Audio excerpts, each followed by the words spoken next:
Hello everyone, and welcome to the History of Byzantium, episode 143, Strange Trajectories. Leo Phocas was one of Byzantium's great tacticians. Twice he trapped the armies of Seyf ad-Dawla in the mountains. Once he attacked a Magyar camp at night to drive them from Thrace. When he heard the news that John had again pardoned him for treason, he did not react with gratitude. He would make Zimisces pay for his leniency and for the murder of his brother. Soon afterwards his opportunity arrived. John and the army were in Bulgaria and could be gone for months. It was time for Phocas to make his move. On this occasion, he bribed the right people, stole a boat, and along with his son made his way north to Constantinople. They landed on the Asian shore of the Bosphorus and made contact with friends in the capital. The plan was to break into the palace at night and seize power. First thing they needed were the keys. Leo's friends offered a bag of money to one of the gatekeepers, who made a wax impression of the key. They took this to be forged and were soon in possession of a working key to the palace gates. Leo sailed over to the city at night and was welcomed into the home of one of his retainers. But, as so often happens during coups, someone got cold feet. A member of the household sent word that Leo was in the city. The news reached the commander of the fleet, who John had left in charge of the capital. He raced to the house where Phocas was staying and surrounded it. Leo and his son tried to escape and reach the Hagia Sophia, but they failed. They were put in chains and taken to a nearby island. When news of these events reached the Danube, the emperor reluctantly gave the order for the Phocads to have their eyes put out. So ends the career of Leo Phocas, the great tactician. Though this is a minor incident in retrospect, at the time it must have caused serious alarm. John was besieging Dristra, a mission that could easily have gone awry. Antioch was under siege, and now Nicephorus's brother had been moments away from seizing the palace and shutting the gates on Zimisces. If things had gone slightly differently, we would now be talking about the stupidity of John and the disasters the Romans suffered because of his decision to murder Nicephorus. Once again, though, the Vasilevs was lucky. Everything turned out all right for him. Alongside this news, messengers also appeared to tell him that the siege of Antioch had been broken off and the Fatimid troops were retreating south. Leaving John on the Danube for a moment, let's quickly cover that attack. Eagle-eared listeners might be thinking, the Fatimids, aren't they the rulers of Africa, as in Tunisia, the ones occupying Sicily? How exactly did they get to Cairo, let alone all the way to Antioch? All good questions, which I won't be answering fully today. Developments within the Arab world will be covered in the end of the century episodes. For now, let's just deal with the information we need. Having captured Egypt, the Fatimids were determined to create a new caliphate of their own. But they were a Shia sect of Islam, as opposed to the Sunni Abbasids. This created immediate problems as the Fatimids looked north towards the Levant. Most people there were Sunni Muslims and would resent the rise of a Shia power in their midst. In order to encourage support for the new caliphate, the Fatimids wanted to unite the Muslim people around their common enemy, the Romans. So despite only having captured Egypt a year earlier, the summer of 970 saw Fatimid forces sweeping north. Several cities were captured, and agents were sent to reconnoitre the situation around Aleppo and Antioch, with an eye to launching an attack on the Roman position. Fatimid High Command reasoned that if they could retake Antioch, it would demonstrate that only they could resist the infidels. They hoped to stir up the wider Islamic world in support of their cause and consolidate their hold on Syria. John had already set off for Bulgaria at Easter 971 when news reached him that Antioch was under attack. Like Nicephorus before him, John turned to a loyal eunuch to take charge of the situation, a man named Nicholas, who was an active general. He took a small force to Alexandretta, which is on the coast, a few miles from Antioch. He didn't have enough men to break the siege, but he attempted to interrupt their supply lines and managed to make a nuisance of himself. The besieging army broke off a detachment to deal with him. Seeing them coming, Nicholas abandoned his camp and hid his men in the nearby foothills. The Berber troops, finding the Romans gone, began to loot their baggage. Distracted, they did not see Nicholas's troops charging down on them until it was too late. This small victory did not in itself break the siege, but the walls of Antioch were solid and stood firm for 5 months, and with revolts breaking out across Syria, the order was given to pull back. The Fatimids focused on keeping what they'd already taken, and the Romans had been warned that their march into Caliphal lands would no longer be uncontested. Finally, then, we return to the Emperor as he stands on the banks of the Danube, watching the Rus disappear over the horizon. He had won a very special victory. He'd ejected the Rus, and both Antioch and the palace had survived intact. There was only one question left to answer: what to do with Bulgaria. John's forces occupied their capital, key fortresses on the road north, and now the trading centres on the Danube. It was only recently that the Romans had come to accept the Bulgarians as a Christian nation who deserved grudging respect. Before that, they had considered them unworthy barbarians who were squatting on Byzantine land. Which attitude was going to prevail? It was to be the latter. It's hard to say at what point John decided to annex the kingdom. Was this the plan all along? Was Nicephorus already thinking of this before he died? Or was this a reaction to the circumstances John found himself in? After all, eastern Bulgaria was in rough shape. Their capital had been sacked, their fortresses needed repairs, and perhaps most importantly, many of their leading families had been decimated.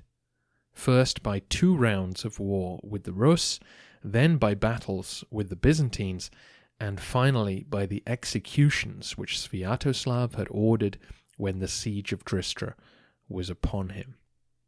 If the emperor was thinking of taking over the country, then he would never find less resistance than right now. And this wasn't simply a greedy land grab. Preventing the Rus from migrating to the Danube was a vital part of the strategic defense of Constantinople. So to leave the Bulgarians to defend it would have been foolish. They had already been beaten twice. Many of them had then cooperated with the Rus, and they were now in a depleted state. From a Byzantine perspective, it was self-evident that they had to retain the river fortresses. And once you've done that, you might as well occupy the whole country in order to protect those strategic points. We should be specific as well. Roman forces were only stationed in the northeast of the Balkans, the area between the Danube and the Hemus Mountains. We aren't sure how far west their control extended. There was plenty of Bulgarian land beyond that, which remained in local hands. We'll talk about this at the end of the century. Finally, we should acknowledge domestic political concerns. As a usurper who'd murdered his uncle, John's legitimacy was threadbare. And clearly, with civil war and regular war breaking out, his reign was far from secure. What better sign of God's favour can you imagine than returning home to announce to the people that not only did I defeat the frightening Rus, but I also ended the Bulgarian menace? In the end, the decision was easy to make. There are no reports of dissension within eastern Bulgaria, which suggests that their military really was in dire straits. An army of occupation was left behind to directly administer the country. Preslav was renamed as the City of John, or Iannoupolis, while Dristra was rebranded as Theodoropolis, after Saint Theodore, who was close to John's heart, and who, according to the emperor's agents, was seen during the final battle leading Byzantine troops on a charge. This was a massive propaganda effort to see John return as a conquering Christian emperor. And the conquering part is certainly true. The Vasilevs could now brag that he had extended the borders as far as Nicephorus had done in just one campaign. And I suspect that the people of the capital were more impressed by this because they knew the Balkans far better than they did the eastern lands. Naturally, John celebrated a huge triumph upon his return. To drive home his piety, he gave up his place on the horse-drawn chariot for an icon of Mary, which had been taken from Preslav. Following John along the Messi was Boris II in full regalia. In order to mollify the remaining Bulgarian elite, the Vasilevs offered them either a wealthy retirement or posts in the Roman army. As the triumph reached its conclusion, Boris took off his imperial robes and his crown and handed them over to John. Naturally, Tzimiskes gave them to the Patriarch to be placed in the Hagia Sophia as an offering to God. The Bulgarian monarchy was, in Roman eyes, at an end. No one could now doubt that the Lord either approved of, or at least had turned a blind eye to Tzimiskes' seizure of power. He was the legitimate emperor and would remain unchallenged for the remainder of his reign. To put a bow on this story, I should point out that the northeast Balkans had been lost to the Romans before the Bulgars arrived. The region began to slip from imperial control during the civil war between Phocas and Heraclius in the early 600s. So for the first time in about 360 years, Roman troops returned to the Danube. During Nicephorus's reign, we knew a great deal about domestic affairs and the mood in the capital. With John, we are largely in the dark. We know that the Patriarch Polyeuctus finally died in 970, and we hear rumours that his successor was involved in some kind of disobedience against the emperor. But otherwise, all seems to have been quiet. Probably John learned from Nicephorus's failures. He maintained the perks of the Senate, kept bread prices low, and prevented soldiers from drinking in the streets. We do know more about his response to events in the East. The last thing that Byzantium wanted was a revival of a united caliphate, and so more campaigning was needed. John stayed at home through the rest of 971 and most of 972, but by autumn that year he headed east to lead troops in person.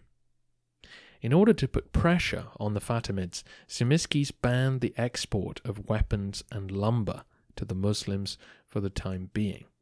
He asked the Venetians to respect this request.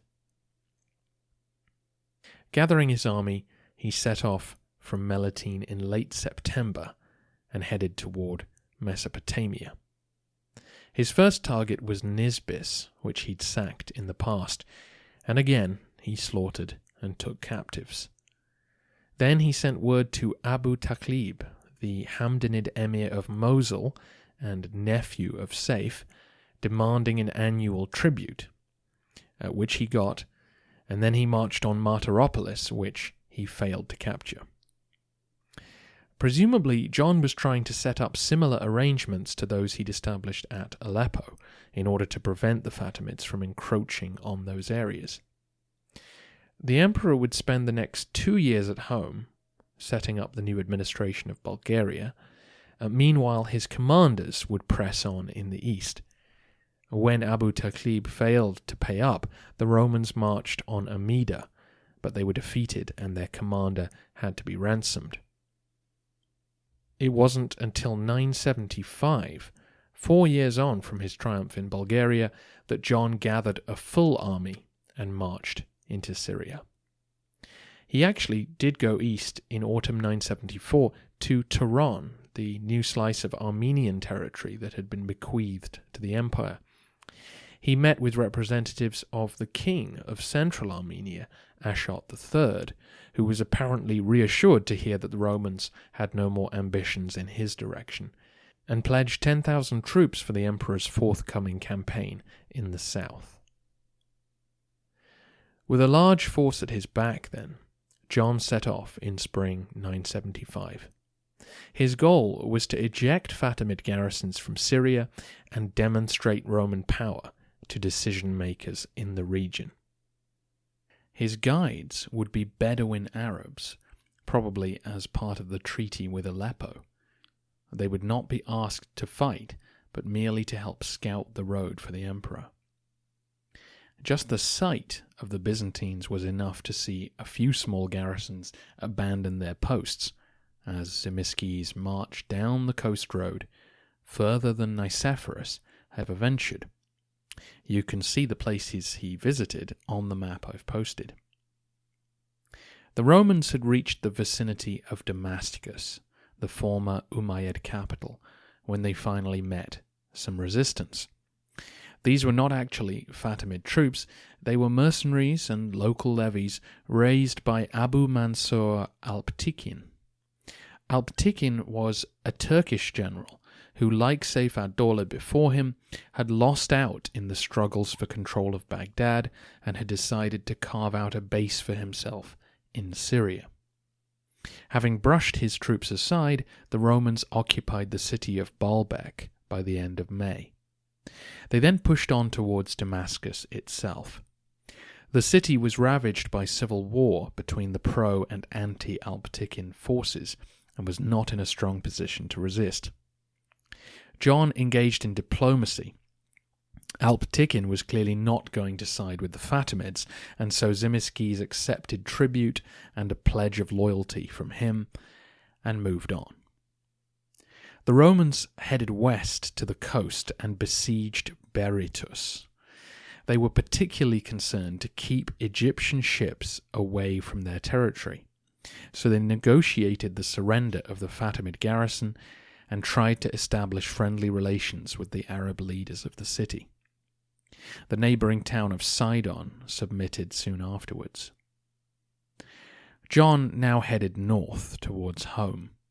He captured the city of Byblos when it refused to surrender, but similar attempts to take Tripoli failed. As Nicephorus had found, it was just too well fortified, and so reaching for the standard playbook, the Romans ravaged the suburbs, cutting down all the fruit trees they could find and carting them back to Byzantium. On the way to Antioch, John's men climbed the local mountains, ejecting any remaining Arab garrisons in the hills. At the same time, an ambassador was sent to Cairo, presumably to try and arrange a peace treaty based on the newly established balance of power. Essentially, the Fatimids were left to control Palestine, while the Romans dominated Syria. The two sides met in the old province of Phoenicia, modern Lebanon. It's easy to forget that just a few decades ago, a campaign of this scope would have been unthinkable. And yet, again, the Romans had successfully marched through enemy territory largely unopposed. The reputation they'd earned in the conquest of Cilicia opened doors for them. We should remember, though, that resistance to Fatimid domination aided their cause, and essentially the political division of the region was set to continue as John established it here. More on that during the end of the century. In the short term, John's men had also taken plenty of booty and slaves to keep them happy, and more relics had been found to transport back to Constantinople for propaganda purposes. Like Nicephorus before him, John had proven that Rome stood above its Saracen enemies and no one was likely to challenge their superiority anytime soon. On his way home, though, John fell ill. By the time he reached the Bosphorus, he was having trouble breathing, and he died in early January 976. He was 51 years old and had ruled the empire for 6 very successful years. The story we're told is that as the emperor pushed on from Antioch toward home, he discovered that many of the estates he was traversing now belonged to Basil Lecapinos. The greedy eunuch had clearly been using his influence to grow wealthy beyond reason. John, suitably disgusted, made plans to get rid of him. So Lecapinos poisoned him, clearing the way for the eunuch to dominate the new emperor, the inexperienced Macedonian prince, Basil. This story, though, is reported only after the eunuch's much later fall from grace, and so can relatively safely be discarded. Most likely, Zimisces picked up an infection on campaign or aggravated some unknown condition. Death at 51 from a sudden sickness was not an unusual event. There is plenty we don't know about John's reign. In fact, other than the 2 major military campaigns, we know very little. As I said, we assume he stayed home in 973 and 4 in order to organize the administration of Bulgaria. But he may also have had an eye on easing tensions between the military and civilian interests. By staying at home, he kept expenses down and kept the people happy. But then, by leading 2 very profitable campaigns, he managed to mollify the soldiers. It's all just speculation, though.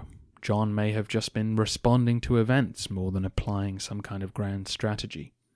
He doesn't give off the vibe of having a guiding ideology, as Nicephorus seemed to.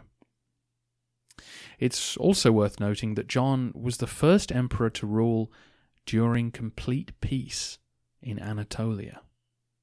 There was no danger of raids on imperial territory from that direction for the first time in 350 years. Zimisces could thus afford to stay at home and keep his soldiers idle. For the Central Empire, a well-deserved period of rest was setting in. With all that we don't know, it's hard to fully judge John as an emperor. One could argue that he was a better Vasilevs than Nicephorus. He was equally successful militarily while maintaining the peace at home, and in theory at least, dying from natural causes. There is something strange about the trajectories of the two men's careers.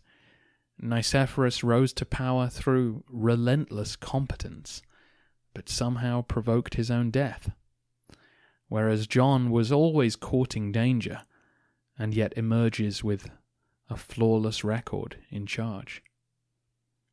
I suppose in the end, though, we'll never know how Nicephorus's reign would have turned out, because John murdered him, and that act forever stains his otherwise unblemished record.